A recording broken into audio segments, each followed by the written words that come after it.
Chapter 75. It was her all along. Rupert quickly replied, Ella, do we really have to be so stubborn? His wife isn't any better. How much true love is there in high society? His wife also has her own wild side. We aren't exactly hurting her interests, Before he finished, Ella interrupted, our profession already faces social stigma. If we don't stay clean and disciplined, we'll become targets of societal attack. Moreover, we must act according to our conscience. No matter how wild they are, we cannot aid the wicked. Rupert was stumped, and after a while, he sneered, with your attitude, when will you ever make money? Ella's expression hardened. Rupert, you don't need to come to work tomorrow. Rupert was shocked. Why? Just because of this case. But we didn't take it. Ella's lips curled into a smile as she looked at Rupert. Why? Don't you know? Rupert's eyes flickered. Ella directly said, the first time I met Judgia, I arranged to meet at my cell. She immediately ordered someone to hit me as soon as I entered, clearly certain that I wasn't pregnant. I found it strange at the time, but I didn't think much of it, assuming my acting was off and I got exposed. She scoffed, seeing Rupert's pale face, and continued, the second time, I met Mr. Jin at my cell to discuss the case, but Judgia barged in to hit me again. That's when I knew something was wrong. Until yesterday, when Mr. Jin set up another meeting with me, which I only told you about, and Judgia showed up again. This means the leak was you. Rupert couldn't speak. Nova stared at him in shock. Rupert, how could you do this? Ella has been so good to us. How could you betray us? Rupert's face turned ashen, and after a moment, he stood up abruptly. Fine, I'll go. You're just looking for excuses not to share the money from Mr. Jin's case with me. I don't want it, I'm leaving. With that, he rushed out. Nova looked at Ella, asking many questions. Ella, why did he do this? Who did he sell the information to? If Judgia knew you were a mistress persuader, she wouldn't need to buy information from him. Who was buying the information and for what reason? For what reason? She scoffed and said to Nova, follow me. The two followed Rupert. He went downstairs, made a call, and then, emotionally, got into a taxi. Ella and Nova also got a taxi and followed him. Soon, Rupert arrived at the agreed location, an abandoned, dilapidated residential area. He stood there anxiously waiting. Ella and Nova found a discreet spot and watched quietly. After an unknown period, another taxi arrived. A figure stepped out. Upon seeing her, Rupert became very excited and grabbed her arm. Ella clenched her fists upon seeing the person. It was her indeed, Mandy. She picked up her phone and switched to video mode. This time, she finally had her proof. Chapter 76. Director. Rupert grabbed Mandy, his grip so tight as if he was afraid she'd run away. Now that I've been fired, I don't care, you're responsible. The money you promised me, you have to give it to me. Mandy looked at him disdainfully. I've been fired too. Where am I supposed to get the money for you? Rupert menacingly said, I don't care, you must give me the money you promise. Otherwise, I'll report you. Aren't you most concerned about your director? If she finds out what kind of person you are, see how she'll treat you. Upon hearing this, Mandy's face turned pale. Now that she had no job, if the director treated her poorly, how would she survive? She clenched her fists tightly. You have to give me some time, I'll slowly give you the money. Rupert nodded, that's what you said, I'll give you 3 days, you must give me 10,000 first, or else, don't blame me for being rude. After saying this, he released Mandy and left directly. Mandy sighed in relief, watching Rupert's back as she clenched her fists, feeling humiliated. It took her a long time before she left. After both had left, Ella looked at the video on her phone and narrowed her eyes. This woman, isn't she good at appearing innocent in front of the director? Now that she has this video, what else can she say? Just as Ella was thinking this, her phone rang. She answered and heard the director's voice. Can you come to the orphanage at 6 tonight? Ella glanced at her phone. She had been planning to find an opportunity to see the director. Now the director was calling her herself. Perfect. She nodded, okay. After discussing with Nova how to handle Mr. Jin's case, Ella checked the time and took a taxi to the orphanage. Upon arriving at the orphanage and knocking on the gate, the gatekeeper called the director for her. The director, with a stern face, greeted her coolly. "You're here." Ella felt that the director's mood seemed a bit off, and she nodded. The director turned and walked into the orphanage. "Follow me." Ella followed behind her. Passing by the courtyard flower beds, she paused.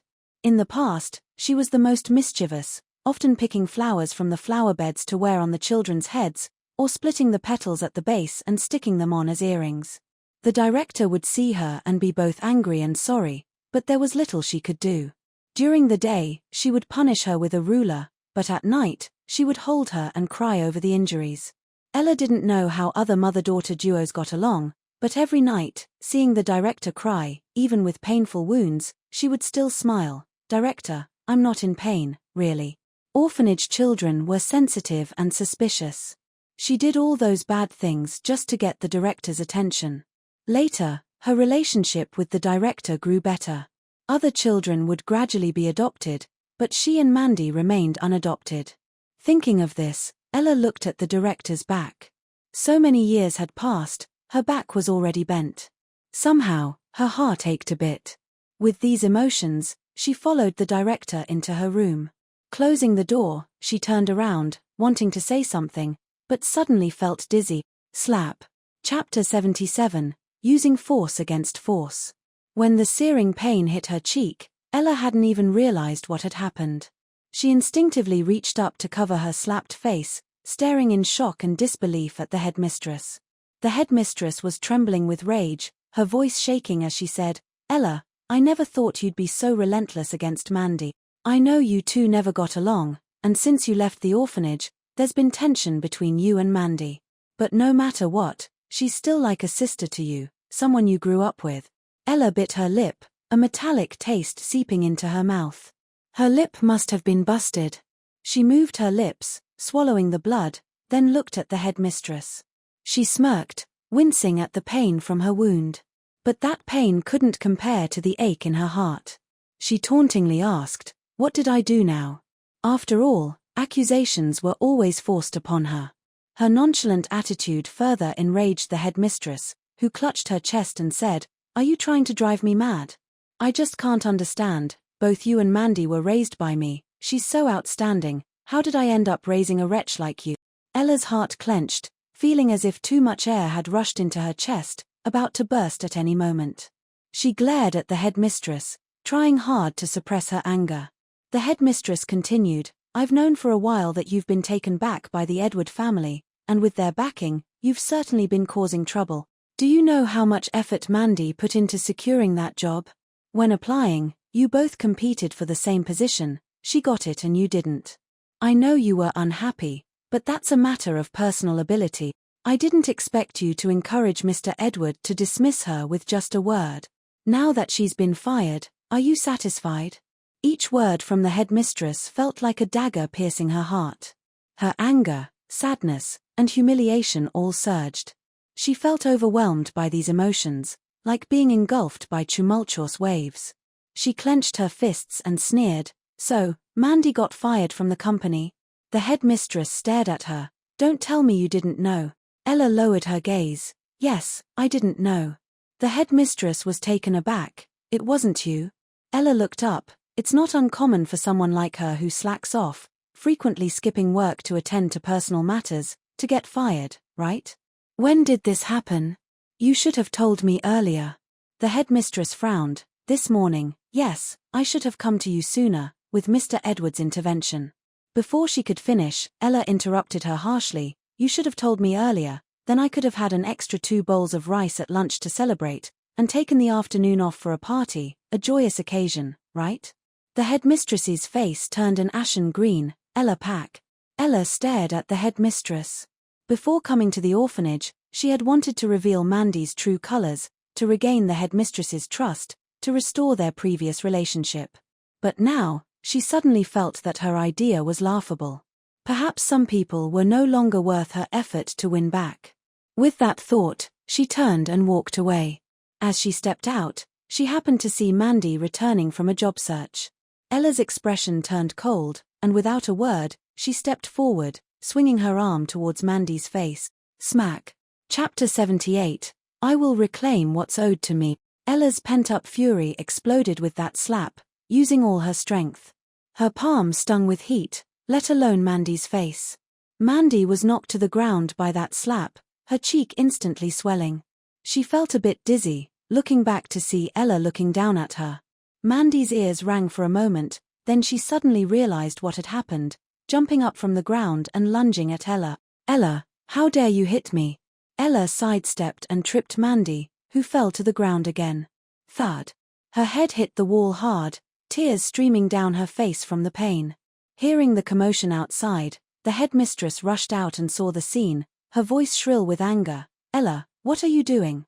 Ella ignored her and said to Mandy on the ground, "Mandy, let me tell you, from now on, for every slap I get, you'll receive 10 in return. Also, don't plant any spies in my company. I've fired Rupert. I know about your meeting, and if I wanted to be serious, I could sue you for stealing company secret." Mandy paled with fear. You're talking nonsense, I don't know what you're talking about." Ella smirked, showing Mandy's meeting with Rupert on her phone. She looked at the headmistress. "This is the daughter you're so proud of. Let me tell you, she's not as pure as you think." The headmistress watched the video in a daze, turning in shock to Mandy. "Mandy, what's going on here?"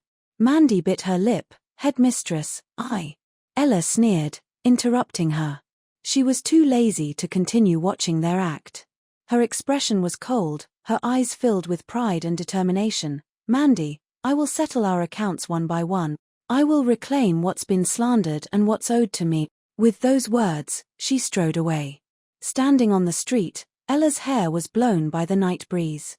Her gaze was fixed ahead. The night in S City was ablaze with neon lights. It was a scene of prosperity and splendor everywhere. She stood there, a bitter smile on her face. The headmistress had been like a mother to her, raising her from a young age, so she had always held out hope that the headmistress was just being deceived by Mandy. But today's events had truly disheartened her. She was wrong, she shouldn't have had any expectations of someone who already had biases. She reached out and touched her lip, a slight pain, probably swollen. She sighed and turned to go home. Mr. Edward, seeing Ella safely leave the police station, didn't follow her. He returned to the company. He had several meetings in the afternoon, dealt with some matters, and when it was time to get off work, he, who usually liked to work overtime, felt a bit restless today. He stood up, off work. Returning home, his gaze subtly wandered around the room, looking for the girl's figure. He wondered how she was doing today. Thinking about it, he heard the dragging footsteps coming from outside, unmistakably hers. He pretended to be nonchalant, sitting on the sofa in the living room, reading a newspaper. But when his eyes fell on the girl's face, his expression immediately turned icy. Chapter 79, Then Make It a Reality. Ella didn't expect to see Mr. Edward as soon as she entered the door. Her first reaction was to immediately lower her head. For some reason, she didn't want Mr. Edward to see her in such a disheveled state. Especially since Mr. Edward misunderstood her, thinking she was just a lover. So she looked straight ahead, trying to walk past Mr. Edward without making eye contact. But as she passed him, her wrist was suddenly grabbed. Ella was stunned, watching him stand up, his tall figure casting a shadow over her. His expression was dark and terrifying, his gaze fixed on her face, making Ella's hair stand on end. Had she done something to provoke this person again? It was always so baffling, getting scolded for no reason. Was he having another episode? She was about to struggle free from his grip when she heard him ask, "Who hit you?" Ella was stunned, looking back at him. Then he asked, "The head of the orphanage?" Ella was astonished. "How did you know?" Mr. Edward's gaze turned deep. The look in his eyes made Ella shiver. She coughed. "Chief, you." Before she could finish, he pulled her along, walking quickly outside. Ella was startled. Damn it. Was getting slapped also damaging the image of the Edward family? Or misbehaving? Was this man going to kick her out again? Her heart was already full of anger, and now it erupted. She struggled. "Mr. Edward, let go of me." But how could Ella possibly break free from Mr. Edward's grip? He didn't speak, just dragged her along. Ella was furious. "What are you doing? Do you think I wanted to get slapped and damage the Edward family's interests?" But I didn't want to be hit. Do you think the Edward family is so high and mighty? She became more and more upset. You all bully me. You look down on me because I'm from an orphanage. They think that since I've been taken in by the Edward family, I've become a phoenix, able to take advantage of my status, but they don't know what it's like at the Edward family. Before she could finish, the man holding her suddenly stopped, turning sharply and asking, "They said you're taking advantage of your status?" Ella was startled, the rest of her words stuck in her throat, feeling a bit confused about what the man was going to do. She nodded. Mr. Edward then said word by word, "Then make that a reality." At this moment, the night was deep. In the courtyard of the Edward family, the ornamental lights were delicate, casting rays of light onto the man's body. His handsome face, those sharp and cold phoenix eyes, his tall nose, and thin lips, seemed to be covered in a layer of soft light at this moment. Ella widened her eyes, looking at him in shock and disbelief. His words echoed in her mind. Connecting them, she suddenly realized that this man was going to avenge her. She stared at him in shock, a warm current flowing into her heart. When the headmistress had hurt her to the core, his actions were like the final warmth, making her want to hold on tightly. She hadn't cried when the headmistress hit her, but now, she felt a lump in her throat, a sour emotion filling her heart.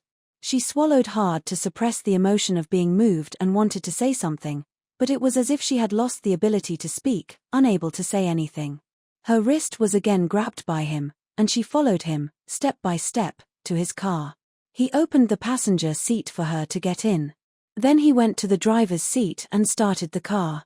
Chapter 80. What happened 8 months ago? The car moved slowly along the road. Mr. Edward drove, intently focused on the road ahead while talking on the phone. "Hello, this is Mr. Edward." The voice of Director Sook came through, sounding shocked. "Mr. Edward, is there something you need from me so late at night? Please come to the orphanage right now." "Okay, I'll be there soon." Mr. Edward hung up the phone and then dialed twice more, connecting again. The secretary's voice came through. "Sir, what are your instructions?" Mr. Edward spoke slowly. "Bring the people you found to the orphanage now." "Yes, sir." After both calls were completed, he continued driving quietly. Ella felt her mind was like rusty gears, unable to turn. She didn't know what they were going to do, just stared at Mr. Edward, whose profile was strong and defined, giving off a feeling of toughness. When he spoke, it was with elegance. When he didn't speak, his thin lips pressed tightly together, exuding a cold aloofness that kept others at bay. Yet, at this moment, he made Ella feel very handsome. Even the Bluetooth headphones he wore by his ear seemed endearing. As soon as this thought crossed her mind, Ella was startled, her cheeks flushed, and she quickly looked forward. At that moment, she heard the man's deep voice. "What happened to you at the orphanage 8 months ago?" Those words, like a clap of thunder, exploded next to her ear. Ella instantly tensed her body, going into a state of extreme vigilance. 8 months ago. She had been drinking and then. Only she and Mandy knew the time and place of that incident. Even the headmaster only saw the bruises on her body and knew something had happened, but not the details. But now, she had to tell Chief what happened 8 months ago. His question gave her the feeling of being naked in front of him. The humiliation of that incident was a nightmare for her. She bit her lips tightly, her eyes fixed straight ahead. The girl's extreme reaction made Mr. Edward pause slightly. Since discovering that Ella was not his lover, he had instructed his secretary to investigate Ella's situation at the orphanage over the years. 8 months ago, she had been expelled from the orphanage for indiscretion.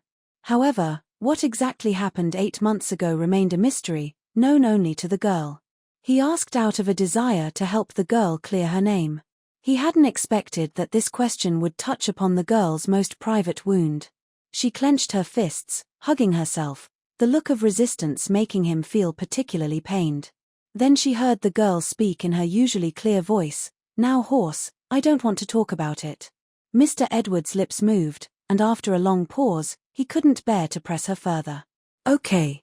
He uttered just this one word, and could see that the girl visibly relaxed. Yet, her demeanor only piqued his curiosity further. What exactly had happened to her 8 months ago? Both lost in their thoughts, the car arrived at the orphanage. The guard, seeing Mr. Edward's car, hurriedly opened the gate and immediately called the headmaster. The headmaster rushed out to greet them. Upon seeing Mr. Edward, she cautiously inquired, "Mr. Edward, what brings you to the orphanage at such a late hour?" Chapter 81. You can't expel me. Mr. Edward got out of the car first, hearing the headmaster's words. He merely lifted his eyes slightly to glance at her before walking to the passenger side of the car and opening the door.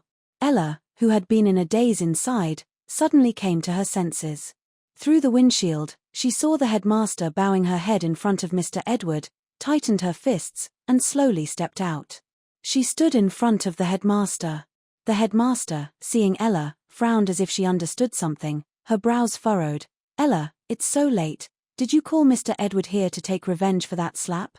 Her anger flared instantly. Stepping forward and pointing at her face, she said to Ella, "If you have a problem with me, come at me directly. Don't involve Mandy. If you want revenge, here, hit me hard." Before Ella could react, her arm was grabbed. A tall figure then stood in front of her, startling the headmaster, who took a step back, distancing herself. Ella looked at the man in front of her, a warm feeling rising in her heart.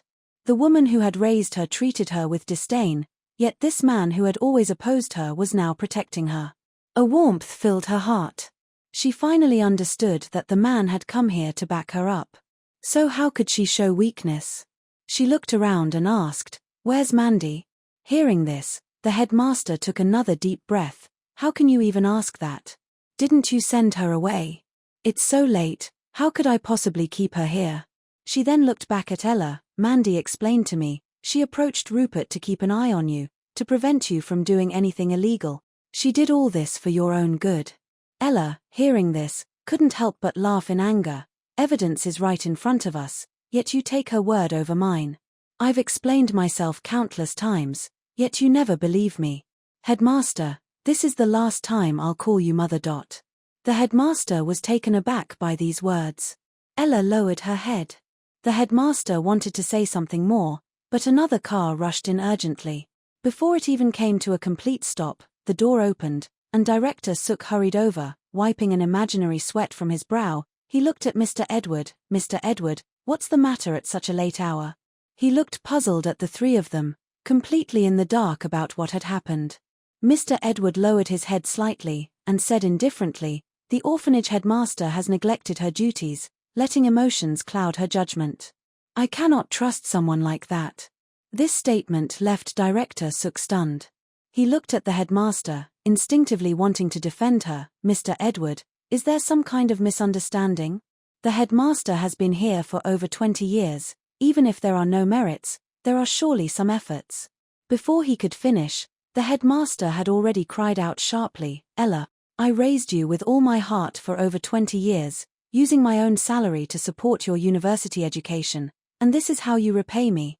She then turned to Mr. Edward. "Mr. Edward, you can't let personal grudges affect professional decisions. I have feelings for these children. How can you just expel me for standing up for Ella?" Chapter 82. The staff member named Mandy. What did Ella have to do with this? Director Suk was completely confused, looking back and forth between Ella and the headmaster, then at Mr. Edward. He hesitated and asked, "So, what's going on here?" The headmaster laughed coldly. "I have always considered myself diligent in this job, treating the children in the orphanage as my own. I have never done anything to harm the children. Yes, the Edward family entrusted Ella to me, but wasn't I doing a good enough job? I expelled her because of her disgraceful actions 8 months ago, which tarnished the reputation of the orphanage." Director Suk was stunned. "Ella from the Edward family?" He pointed at Ella, then looked at Mr. Edward, suddenly understanding something. He was too shocked to speak. The headmaster looked at him, mocking. "You think just because Ella is a member of the Edward family, she's special? But to me, she's just another abandoned child. She's no different from Mandy or Sophia. I've always treated these children fairly. Do you know? Because of her, the couple who originally wanted to adopt Sophia backed out. That child was so heartbroken, so what's wrong with not allowing her to step foot in the orphanage?" As she spoke, the headmaster's eyes reddened. She stood there, radiating an air of righteousness. As if Mr. Edward and Ella had committed some unforgivable acts.